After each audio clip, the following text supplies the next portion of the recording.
Allô tout le monde, bienvenue à notre troisième épisode du podcast Cœur en tête. Comment ça va, Christa? Ça va super bien. Toi? Ouais, pas mal. J'avais hâte à aujourd'hui. Moi aussi. Ouais, aujourd'hui, on va parler d'une thématique. On en a glissé un mot à notre dernier épisode, là, le concept d'autorité naturelle. On utilise plein de terminologie là, pour parler de ça. Christa va beaucoup parler du lead, donc tu sais, la posture de lead. Ouais. Puis moi, j'aime ça parler de l'autorité naturelle parce que j'aime ramener la notion qu'on l'a toute à l'intérieur de nous, cette affaire-là. Là. C'est juste que elle est en voie d'extinction de nos jours. On va voir c'est quoi puis pourquoi que c'est en voie d'extinction de nos jours puis comment qu'on fait pour se la réapproprier. Absolument, absolument. En fait, c'est vraiment important. Puis même, peut-être, avant de partager mes histoires que j'ai en tête par rapport à ça, j'ai envie de dire aussi que des fois, c'est comme confus. Il y a de la confusion, Sarah. Je sais pas si tu trouves ça, toi aussi. Soit les personnes vont m'écrire ou je vais échanger avec les parents en consultation ou encore à l'extérieur. Puis c'est comme, ouais, mais tu sais, là, la bienveillance, j'ai essayé ça, là. Puis en même temps, là, ça fonctionne vraiment pas. Puis, tu sais, moi, je veux pas faire des enfants rois. Puis, et toute cette notion de laxisme, si je me permets, qui est, en fait, que les gens se trompent. Là. Dans le fond, ils se trompent avec cette croyance-là que c'est ça, la bienveillance. Ouais. Mais c'est pas ça, la bienveillance. Donc, avant même d'aller décortiquer, soit, on va dire, avec certains points repères ou encore de vous partager nos histoires, je trouve que c'est super important de mettre la table à dire que quand on parle de bienveillance, quand on parle de cœur en tête, c'est pas juste, tu sais... tout dire oui, avoir aucune limite, aucun cadre. Non, c'est ça. Puis c'est, tu sais, effectivement qu'on parle beaucoup de l'accueil des émotions puis de l'importance d'accompagner l'émotion plutôt que de casser un comportement ou de casser une crise. Mais ça veut pas dire que parce que l'enfant a une émotion qu'il a le droit de tout faire, de tout dire, il a le droit de tout détruire. C'est pas ça, là. C'est pas d'être dans un accueil inconditionnel dans son état puis que là, la Terre arrête de tourner parce que pour petit, il y a une émotion. Non. C'est pas ça. Non. Puis je dirais même que c'est tout autant important. En fait, c'est à égalité, là. Autant l'accueil des émotions que la limite, que les règles, que l'instauration de nos valeurs, les cadres. Et la différence, c'est qu'on se dit, en fait, c'est que les deux doivent coexister. C'est ça. J'ai une règle où j'insère ma limite et mon enfant a le droit de se sentir triste par rapport à la limite que je viens d'instaurer. Non, mon cœur, il n'y en aura plus d'émissions de télévision. Non, mais non. Non. Donc, je tiens ma limite pour inviter la frustration, la peine, le deuil, tout ce qui vient avec. Donc, dans le fond, quand on parle de bienveillance, quand on parle ben, c'est ça, de bienveillance et de notre approche ici à nous qu'on veut propager et diffuser au monde entier, c'est vraiment, le fait que les deux doivent coexister. Et c'est de là qu'on parle aussi de notre autorité naturelle ou notre leadership. Ouais. C'est-à-dire, moi, je guide, je suis ta boussole. Viens ici, je sais ce dont tu as besoin, je sais ce que tu aimes, tes préférences, puis je te considère là-dedans quand je vais à souper, quand on va se coucher. Et donc, c'est cette cohabitation ou la coexistence de ces deux choses-là. Parce que, tu sais, en tout cas, moi, j'ai vécu dans années 80-90 où, ben là, c'était juste le cadre. Mais il n'y avait pas la chaleur qui venait avec. Il n'y avait pas l'accompagnement des émotions. C'est, voici la limite. Si ça fait pas ton affaire, va-t'en dans ta chambre. Je veux pas t'entendre pleurer ou je veux pas t'entendre rouspéter ou si ça fait pas ton affaire, tout bad, tu sais, ça s'arrête là. Maintenant, ce qu'on a ajouté, mais parce qu'après ça, il y a comme eu une période où même ces limites-là sont disparues, là, puis qu'on voulait être juste amis avec les enfants. Ben oui. Ben souvent, ce qu'on va voir, en fait, même dans un couple, ce que je peux voir, là, le plus souvent, donc c'est pas tout le temps, là, le plus souvent, c'est que j'ai deux beaux vraiment parents là, qui viennent chercher de l'aide, puis il y en a un qui se situe dans l'autorité ou dans l'extrême, comme tu dis. Donc, lui, puis donc, le cadre est là. Il y a une notion assez développée du leadership et de tout. Et il y a un petit manque ou un petit, on va dire, ou je sais pas, c'est pas un oubli, là, mais il y a un petit lacune, c'est ça, au niveau de la permission d'expression de. Et de l'autre côté, donc dans le couple, l'autre personne peut se retrouver un peu dans l'autre extrême, c'est-à-dire un peu, tu sais, flowery, meadowy, là, c'est-à-dire, il veut le verre bleu, je vais lui donner le verre bleu. Oh non, non, non, non, non, tu veux. Bien, tu sais, donc dans la surprotection, dans la permission de sans limite. Donc, l'idée, c'est de se retrouver un peu dans un monde idéal, hein, parce qu'on ne se retrouve pas tout le temps toutes là, mais dans un monde idéal, on travaille à se retrouver là où les deux peuvent exister. Ouais. Oui, puis tu sais, moi, quand je parle de l'autorité naturelle, dans le fond, je fais référence au concept que la nature a prévu qu'il y a une espèce de hiérarchie naturelle qui s'installe dans une relation de parents-enfants ou d'adultes qui s'occupent d'un enfant. Fait éducateur-enfant, enseignant-enfant, coach-athlète. Il y a cette hiérarchie-là naturelle qui s'installe. Puis cette hiérarchie-là n'est pas là pour qu'il y ait un dominant puis un dominé ou un soumis. C'est pas ça. Cette hiérarchie-là, elle est là parce que la personne qui est au top de la hiérarchie n'est pas plus importante. C'est juste qu'elle a plus d'expérience, plus de connaissances, donc plus de responsabilité. Mon enfant, si je lui demande, si je lui laisse la responsabilité du brossage de dents, ben elle a pas les connaissances de ce qui va arriver si elle se brosse pas les dents. Je peux pas la laisser responsable de prendre des décisions par rapport à sa sécurité, par rapport à son développement, par rapport à tous ses besoins là, de base, parce que pas parce qu'elle est conne, elle est pas conne, c'est juste qu'elle n'a pas les connaissances, absolument. Elle n'a pas l'expérience, elle n'a pas encore la maturité cérébrale pour anticiper la conséquence qui va arriver si elle prend cette décision-là dans le ici maintenant, à la lumière de ce qu'elle a envie de faire dans le ici maintenant. Il faut qu'il y ait une grande personne de confiance qui va offrir aux enfants les conditions favorables pour assurer leur sécurité, leur bon développement, puis répondre aux besoins. Puis pour ça, ben ça nous place dans cette hiérarchie naturelle-là où il y a quelqu'un qui décide et quelqu'un qui dépend.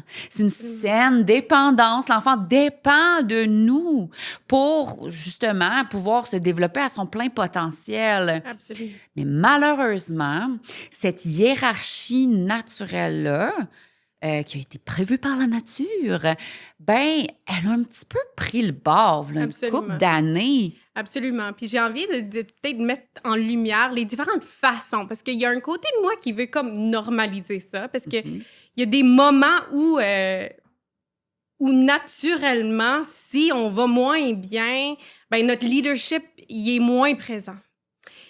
Exemple, j'ai le gastro pendant 4 jours de temps, je suis toute seule, ma monoparentale à la maison, 3 enfants. Ça se peut que mon hiérarchie, à ce moment-là, où mon leadership soit pas là où il devrait être. C'est-à-dire là où on souhaite qu'il soit pour vraiment aider nos enfants à se déposer et à grandir au mieux. Et j'ai envie de dire que, donc, dans des contextes de maladie, dans des contextes de fatigue extrême, dans des contextes aussi où on est surchargé trop longtemps.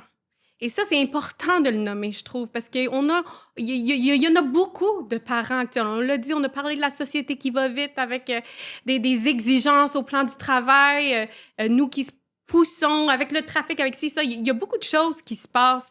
Et donc, si, même au plan santé émotionnelle, il y a santé physique aussi, mais il y a santé émotionnelle, si on est épuisé à chaque fin de journée en arrivant, ça se peut que ça ait un impact sur notre leadership et donc un impact sur les comportements de nos enfants puis tout ce qui se passe à l'intérieur d'eux.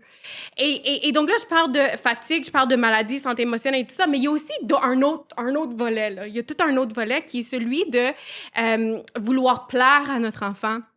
Ou je veux vraiment que mon enfant ait sa voix, ait une voix. Puis ça c'est puis il y a une partie de ça qui est quand même beau là, c'est-à-dire on voit l'intention du parent qui est comme ça. Je veux qu'il puisse me dire ce qu'il veut, je veux qu'il ait sa voix, elle est importante.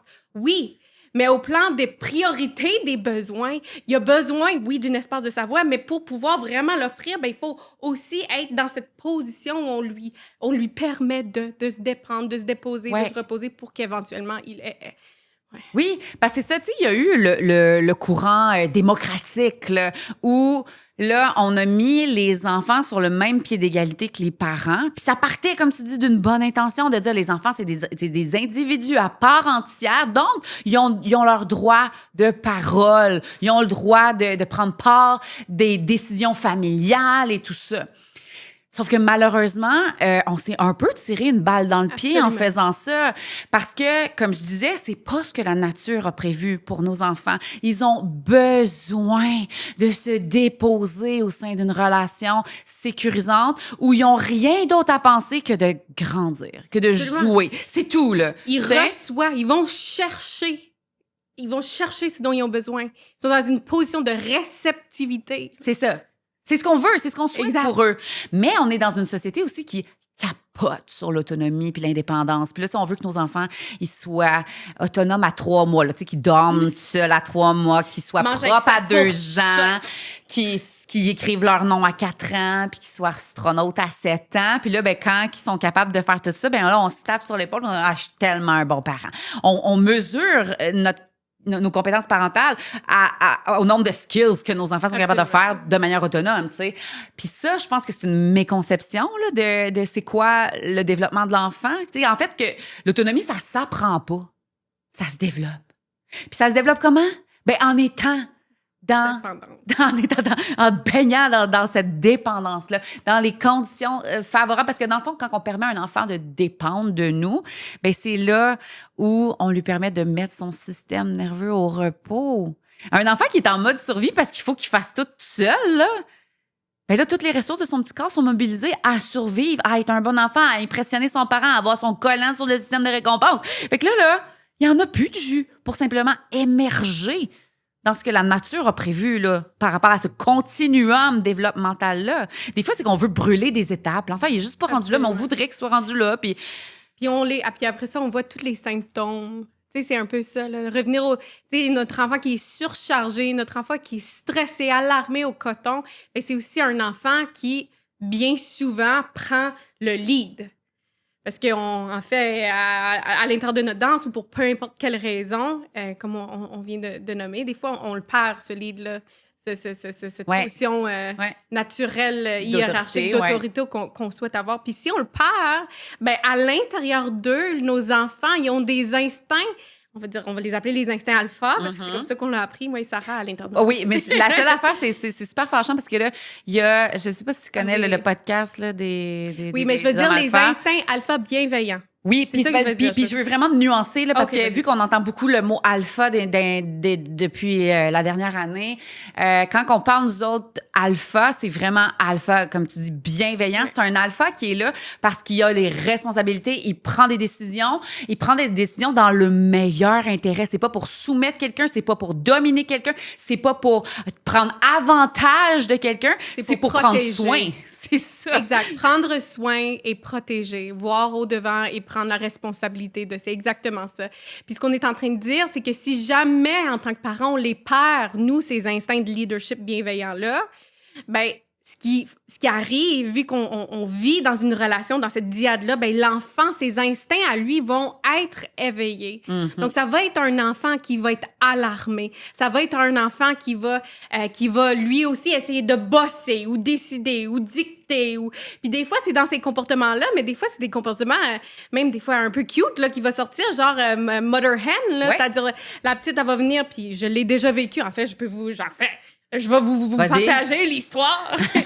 Mais il y a quelques années, j'ai été quand même beaucoup malade. Donc, c'était pendant la période de temps des fêtes. Donc, j'ai été avec l'influenza. On ne savait pas que c'était ça à ce moment-là. Mais bon, l'histoire, c'est que j'étais alitée. Finalement, là, j'étais vraiment pas capable de me lever, pas capable de prendre soin comme j'aurais voulu. À ce moment-là, pour ceux... en fait, il y a certaines personnes qui le savent, mais mon mari, des fois, il travaille à l'extérieur aussi du pays. Puis...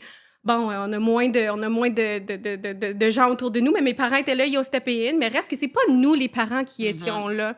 Et donc, ce que ça créait dans la dynamique à la maison, en fait, c'est que moi, j'étais dans la position de dépendance, mais moi, mon enfant, hautement sensible, elle était beaucoup dans le leadership à ce moment-là. Puis au début, c'était quasiment, je sais pas si c'est sournois, non, c'est pas sournois le mot que je veux, c'était comme tricky de le cerner parce que c'était un peu cute. Au début, elle voulait prendre soin de moi. Viens, hey maman, je t'amène telle chose, une débarbouillette, ou maman, Puis là, je suis comme, c'est donc bien beau, ça. C'est beau, mais c'est pas ce que la nature a prévu.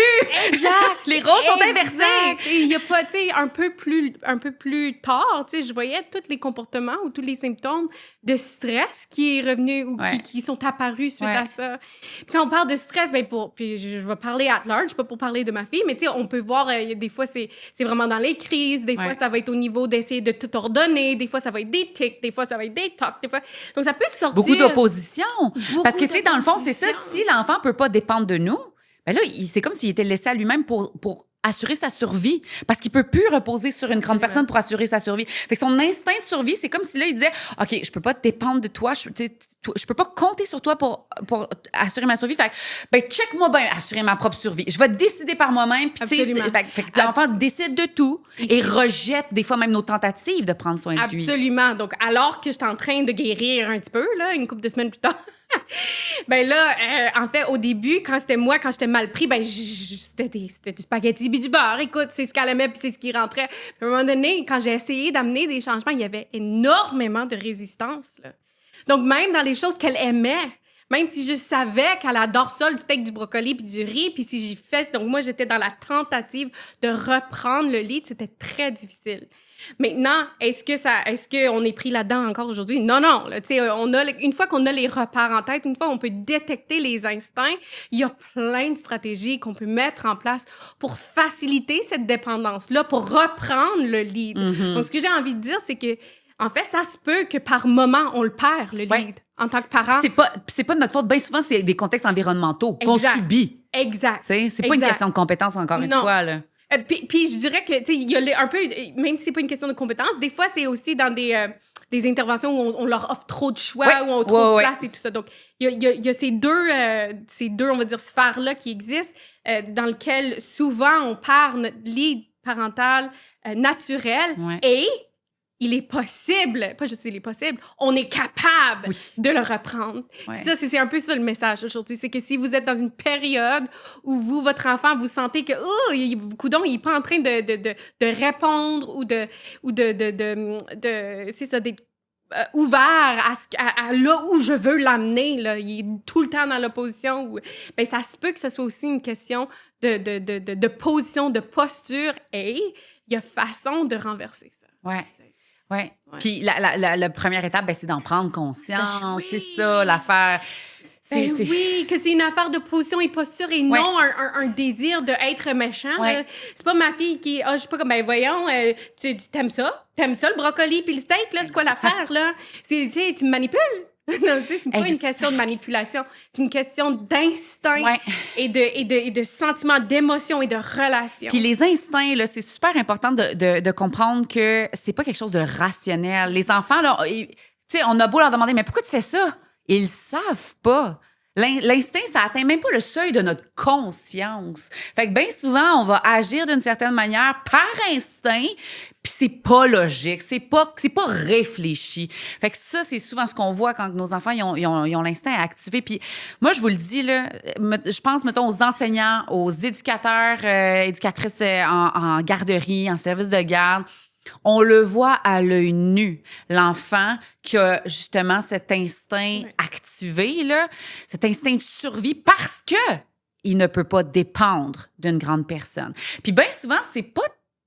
en tout cas, dans plein de cas où... Il y en a là, des adultes qui sont vraiment pas invitants. Il y en a, OK, qui sont très froids puis que les enfants n'ont pas le goût de venir se déposer au sein de cette relation-là. Mais généralement, quand on travaille avec des enfants, on est invitant, puis on est chaleureux. Fait que tapez-vous pas sur la tête, là. Bien souvent, c'est absolument pas de votre faute. Ça appartient plus à l'enfant. Il y en a des enfants qui sont prudents, qui vont pas donner leur cœur à n'importe qui. Parce que X, Y raison. Là, ils ont appris que quand ils le donnaient, ben, ils pouvaient se faire crush ce petit cœur-là. Fait que ils sont prudents. Puis ces enfants-là, c'est comme si, mettons, moi, là, la relation là, qu'on développe avec l'enfant, j'aime ça, illustrer ça comme une bulle. Une bulle méga blindée dans laquelle il y a rien qui peut y arriver parce que je me charge de tout. Tu te déposes là, sit back and enjoy the ride. Tu dépends de moi. Je te protège, je te fournis ce que tu as besoin. Tu es en sécurité. Puis t'as pas besoin de travailler pour mon amour. Je te la donne.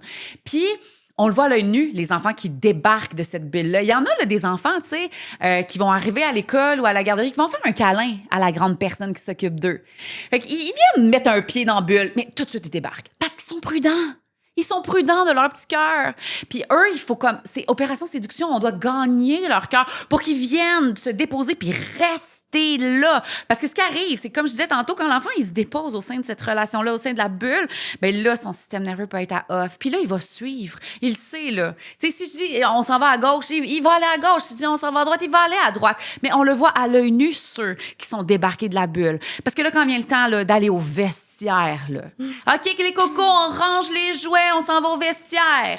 Tout le monde qui sont déposés au sein de la bulle relationnelle, ils vont se mettre à ranger, puis ils vont suivre au vestiaire. Mais celui qui est en dessous du bureau, qui veut rien savoir de ranger le garage, mais c'est lui, là, qui est pas en train de suivre la consigne. Puis là, avec nos lunettes comportementales, on va dire que cet enfant-là, il s'oppose. Exact. Qui résiste. Exact. Mais si on peut changer nos lunettes puis le voir, justement, c'est pas un enjeu comportemental, c'est un enjeu relationnel. Cet enfant-là, là, il est out de ta bulle. C'est pour ça qu'il te suit pas. Absolument. Va le chercher. Fais-le rentrer dans ta bulle. Connecte avec lui. Invite-le. Puis après ça, bang, donne la consigne. Puis là, il va suivre. Puis aussi, j'ai envie de revenir sur nos enfants hautement sensibles, Oui. nos orchidées là, de ce monde-là. C'est que souvent, c'est aussi eux vers qui leurs instincts de lead vont s'éveiller plus facilement. Puis ça va d'emblée avec leur tempérament. Plus on est sensible, plus il est difficile de dépendre et de déposer sous notre grande personne qui est en charge. Et aussi, si jamais il y a un genre de... Pas si jamais, quand Oui, c'est ça. il va y avoir une perte, on va dire, du lead du parent responsable, donc du parent, par exemple, c'est aussi avec eux que des fois, ça peut être un petit peu plus long avant qu'ils retrouvent leur position de confort et de dépendance auprès de l'adulte.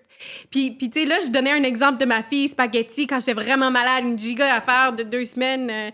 Et puis parce que ça m'a marqué dans le temps, tu sais, j'ai senti une genre de chronicité ou une constance dans le fait que j'avais perdu ce lead-là naturel que je sais j'ai besoin. Hey, c'était-tu dans ce temps-là qu'elle disait même « Maman, la lumière est rouge » quand tu conduisais, là, qu'elle bossait là, sur comment conduire? Oui, là. puis c'était pas surtout, là. Dans le fond, tu sais, ça peut être surtout j'ouvrais la porte passée, il fallait qu'elle l'ouvre avant moi. Tu sais, c'était quand on dit surtout, ça peut vraiment être surtout, là. Puis on le voit, en fait, on le voit le plus souvent au niveau des soins, mais quand c'est très, très chronique, ça peut, comme je dis, aller sur plein d'affaires. La direction, quel parc on va, non, la lumière est rouge, elle est pas verte, avance pas. Je veux ouvrir la porte avant toi. Tu sais, c'est comme, je veux toujours avoir la dernière main sur quelque chose ou la dernière parole. Tu sais, ça peut être dernier mot quand on parle. Ça peut être sur plein de choses. Fait que cet événement-là, pour moi, elle était quand même flagrant et comme je dis, je l'ai vu un peu chronique dans le temps, là. Donc, j'ai pas senti que j'étais capable de lui offrir du répit parce que moi-même, j'étais si malade puis il y avait un grand impact. Puis ça a pris du temps avant que ça revienne, mais c'est revenu. Mais ce que j'ai envie de dire, c'est que pour nos enfants hautement sensibles et hypersensibles, cette danse-là peut exister aussi au quotidien, mais en plus petit.